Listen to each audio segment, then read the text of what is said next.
So I'm very thankful for that. But coronavirus will always be around, like AIDS and the flu, and chicken pox and measles and all that stuff will always be with us, no matter what. So just take precaution, people. Don't. It just really bothers me when people, want to. I hate to say it, but act like fools. I mean, what are you going to gain from it? Nothing. Don't forget, God's watching you. How in the world you can follow God's law if you can't even follow the law of the land? That's what I tell a lot of people. What? We got to follow the law of the land? Yeah. There are 10 commandments. Anything for those 10. The Jewish people have like 630 some out laws they have to follow.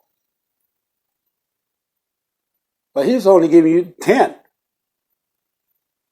Very simple rules. A lot of people don't want to follow it. But he gives you that word, choice.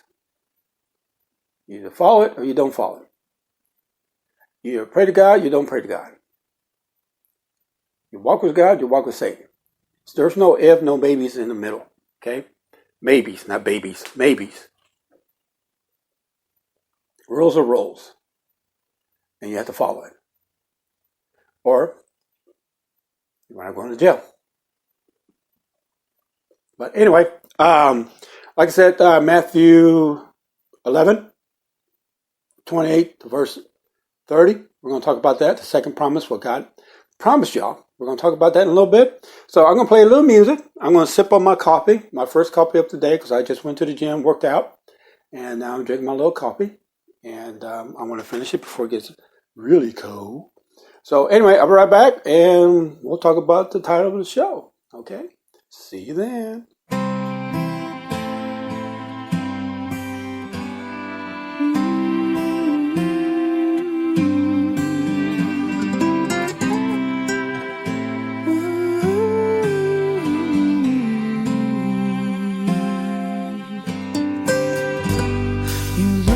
The height of heaven, and I look at the depth of your eyes. See you search the distant stars with anguish. You won't speak what's hidden deep in that sigh. Well, I know sometimes it gets cloudy, and you wonder just what does God know. Then he comes in the soft times of morning. Yield to me now and I'll show you peace at last. You said I thank God for the journey, and freedom comes when our bonds to earth go. That we're gifted in ways unexpected, and that riches and blessings will flow. But we can't see just where it's all going, and we wonder just what does God know. Then he comes in the bright dawn of morning. Yield to me now and I'll show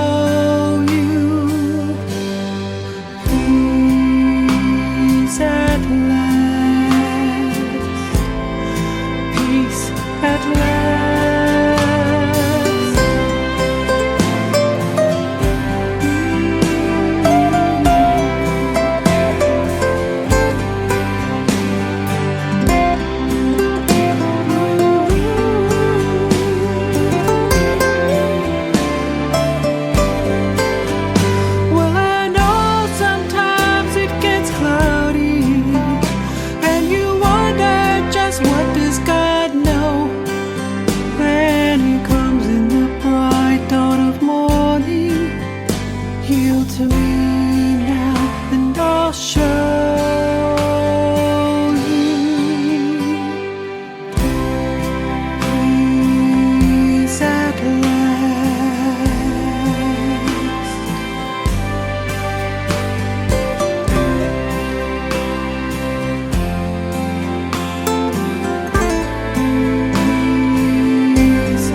Peace at last. Matter of fact, that goes into what I'm going to be talking about in Matthew 11, verse 28 to 30. But before I start, I forgot.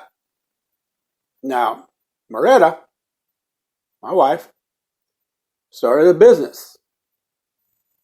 And you can find her on Shop. Go to Shop app. Look for MD Collections. Hit the Philippines, okay? Hit the Philippines. And look for MD Collections. MD asked her, what does MD stand for? She said, Moretta and Daniel. Oh, how cute. She's selling bags and sweaters. And if you find her, follow her and tell her, hi, your husband sent me. And she will answer you, okay? And she's doing pretty good. Matter of fact, I ordered a bag. And I want to send her, she's going to send me the bag for my granddaughter because my granddaughter saw it and she really liked it. So, but the thing is, because of the time difference, she comes home late at night. So, but look her up anyway, follow her, and if you stay up at night and you see her or her daughter or her son doing it, just say, hi, your husband sent me, Daniel, okay, or Danny. So I'm really excited for her. I'm really happy for her. And so please support my wife, so she can make plenty of money to come home. Yes. Okay. All right. That's enough anyway. Okay. We're going to talk about the 5 promises of God. This is the second promise, and it talks about rest. So let's go to Matthew 11, verse 28 to 30. I'm going to read it to you.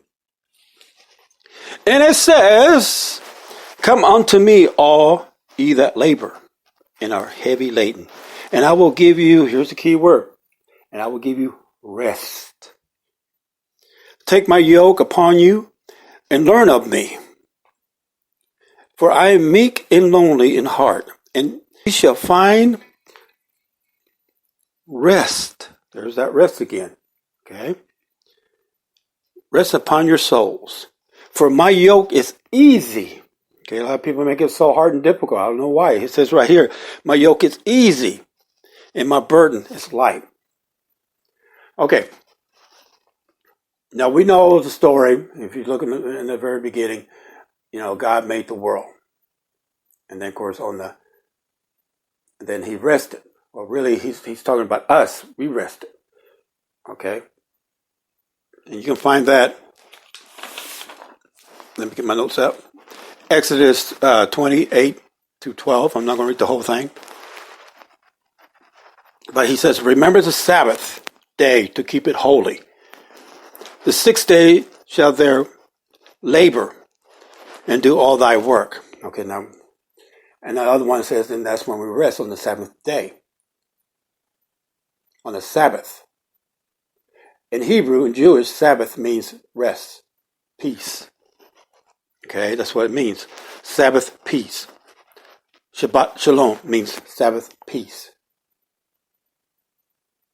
Now, on Shabbat,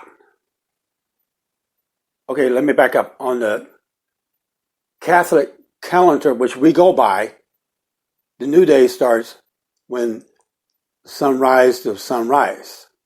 Well, the Jewish calendar really is sunset to sunset. So on Friday, when the sun set, no matter what time it is, 6, 7 o'clock, when it sets, Shabbat starts. And Shabbat, all you do on that day, yes, you have a feast, you're there with your family and friends, you don't talk about what happened during the week, it's done, it's over, you're going to start a new week coming up. So it goes to Friday to Saturday, sunset to sunset. Friday and Saturday, they don't do nothing. If you ever go to Israel, I did not know this in 1993. My late wife and I went to Israel. I didn't know anything about Shabbat. And I noticed a lot of people was not roaming the streets, not except for the Muslim, people who don't believe in the Jewish holidays or anything like that, were still out about. But the majority of the people, of course, are Jewish. They stopped completely. I said, well, what happened? Did the rapture already happen? What's going on here? Well, on Friday, they stopped. Everything stopped. Now, of course, they have the candles. I'm not going to get into all this. You can look it up. But the 3 candles and then the single candle for the single people. But the women's the one that pray over the candles and everything. And then, of course, the husband will read from Proverb, I think 30, 31, something like that, about the proverb, there we go, women, the wife. And you can look that up. But that's the day we rest, we praise God, we give thanks and everything. Thanks for the coming week that's coming upon us. And that's all we do. Yes, we have nice food, we eat, we celebrate, we sing, have a good old time and everything. And we have communion every Shabbat. They have communion, they drink a wine or grape juice, whatever you prefer. But it's a day of rest. You don't talk bad about your brother or your sister, your neighbor or anything, or what happened at the work. It's all gone. It's all forgotten.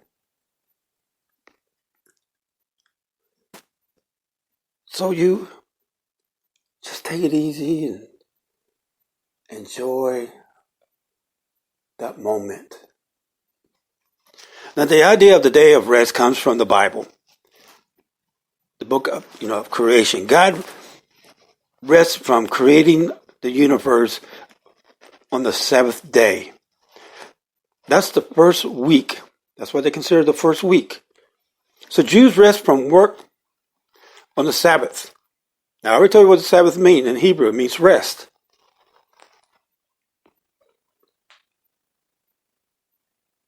But then again, there's a lot of people, well, I got to go to work, or they start complaining when the weekend comes. They can't wait for that 5 o'clock hit. It's time for me to run out here and go to the bar and get something to drink and get drunk and complain about my boss, or I don't want to go home to my family. I'm just sick of them, and I'm just sick of the whole thing.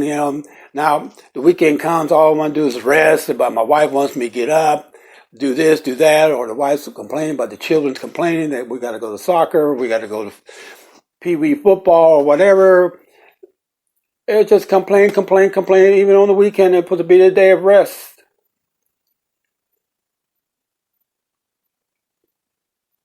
But the Jewish say, well, we're done for that week. It's over. We give it to God. Let God take over. Let God handle it. Let's start a new week. Let's be a better week. Let's praise God for the coming week. I'm thankful for my family. I'm thankful for my grandbabies. I'm thankful for my, that I'm alive, that I can spend another day with my family. I give God all the praise and glory. And it doesn't matter where you're at. Some people, unfortunately, do have to work, but the ones that do believe on Shabbat, they say a little prayer. And of course, when they go home, they have their Shabbat. It's so important for a lot of people who believe on doing Shabbat on Fridays. And some businesses don't understand, well, this is my belief. You get your belief, I got my belief. Well, it's okay, you go do what you do, and I can't do what I want to do. I know some places, like the Muslim, I'm not knocking them down or anything, but they believe in praying almost 5 times a day. I believe that's correct. I might be wrong. And when they're going to pray, they're going to pray. They don't care what anybody tells them. They're going to stop what they're doing and they're going to pray. But for the Jewish, all they ask is, hey, I got to be home in time to do Shabbat. And it's I love doing Shabbat. It's just, my wife and I, we give thanks. I praise God for her, and I pray over her, and she prays over the grandbabies and everything, and for their health.